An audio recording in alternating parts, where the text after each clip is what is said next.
Hi, another video today. So I'm often wondering, we always see on Facebook companies spreading questions in, how do I get my bees to draw foundation? How do I know when to add another super? How come Adam's got an 8-frame hive here? I have no idea. I can't explain it except for I ended up with an 8-frame hive and now this is my pet hive. Every year I got a pet. This is the only hive in this yard. Okay, let's get back to the serious thing. So this was an 8-frame hive. I overwintered last year in two deeps. Came to the winter in good shape, built up. Went in early in the spring. We took a split out of this thing, helped prevent it from swarming. It worked.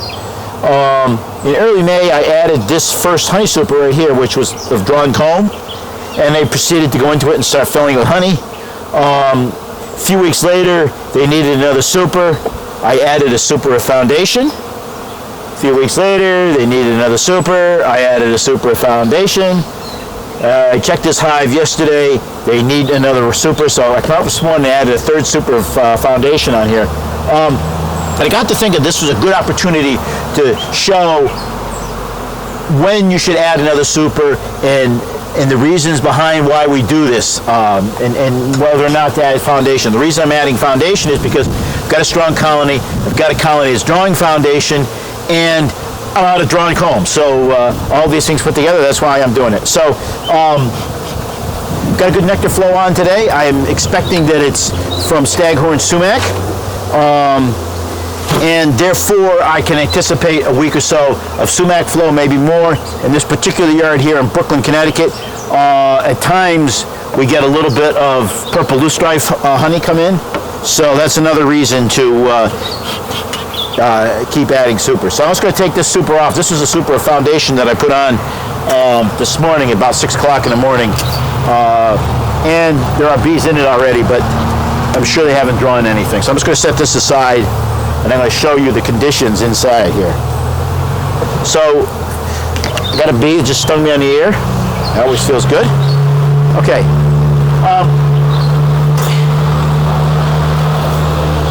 I went in here yesterday afternoon and I looked, and it's hard to see, but I'll bring out some frames and show you. All these center frames are drawn.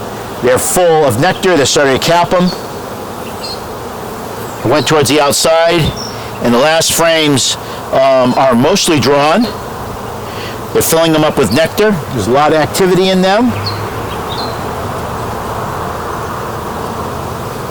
The rule of thumb that I like to see is with foundation, when the box below is 90% full, that is when I decide to add another box. I've got a strong honey flow going on. That's why I decided to add another box of foundation. Okay. So why can't beekeepers get hives to draw foundation? Beekeepers have this notion that because they want the bees to do things, that the bees should do that. And they feel that they should be able to tell those bees to draw foundation. Well, bees could care less about beekeepers. Okay? So when they go through their life cycle, they want to use the combs that they already have. They want to use the space that they already have. They're not going to draw a box of foundation because I put it on top of them.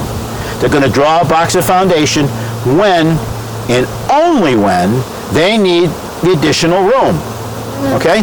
So you have to anticipate that. You've got a box down here. These are all full of bees. They've got all the cells filled with honey, a brood. They need more room. There's nectar coming in. There's a good nectar source that's blooming. That's when you would add a super of foundation if you didn't have combs. When the bees know that they have to have more room, and what makes them need more room? Big healthy population of bees. All their brood combs are full with either brood or they're full of honey, and there is additional nectar coming in.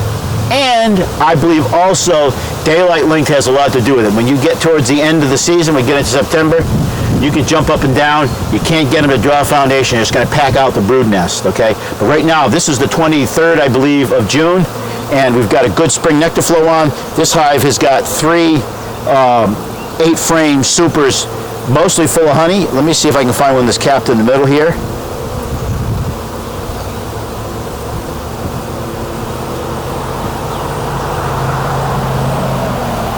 Okay, it's not capped yet. It's not ripe. It's beautiful water white nectar that came in early. They're putting a little darker nectar, which indicates to me there's some sumac as well. If you can see it just right, you can see the sunlight glistening on that wet nectar. And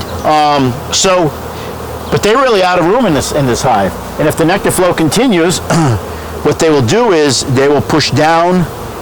If they don't have additional room, they will push down, start to fill up the brood nest. And that's going to be a problem because you're going to run out of bees. So this time of the year when you get nectar coming in, you want to keep adding foundation. All right. So this is a box. This is another one of my follies. I like to recycle old combs. I've been doing posts about that, where I take taking my old beeswax-based combs, honey super frames that have been for years. Some of these things are 25 years old or more. Melt them out in my solar melter, scrape them, put new foundation in. And this is one of those supers. While I'm on the subject and I've got your attention, the amount of beeswax that is added to those foundations at the factories from any of the manufacturers, I've used them all. I usually buy whoever's got it the cheapest. The amount of wax that's put on the foundation is more than adequate to get the bees to draw their combs on these foundations when they need the extra space. I don't ever need to add more wax to my foundation. And I did an experiment right here in this yard a couple years ago where I took all kinds of combs of foundation, frames of foundation, all different brands, all different yellow, black. Some I added wax to, some I added double wax to. I put them all out in here and a bunch of bees that were even age group, even conditions, needing more room. And basically, 2 weeks after I did that, they all looked exactly the same. So you don't gain anything except if you put extra wax on, except for you get a little faster start. When they start, they will get a little faster on the draw because they just pull out those cells with the wax that's on them. They don't need to make the wax themselves. But once they start making wax and building out the combs, in a matter of a very short time, they all look the same. So the net result is you get nothing additional out of this. So anyway, I feel we've got at least a week or 10 days of nectar flow ahead. It took them about 10 days to fill this super. Hopefully this will be finished up, and I'll come back and add another one if we get a purple loose dive flow here in Brooklyn.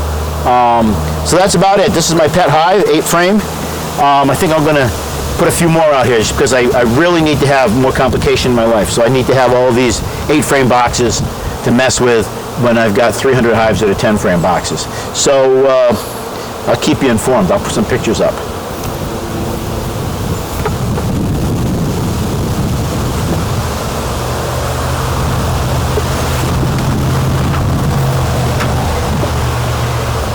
There you go.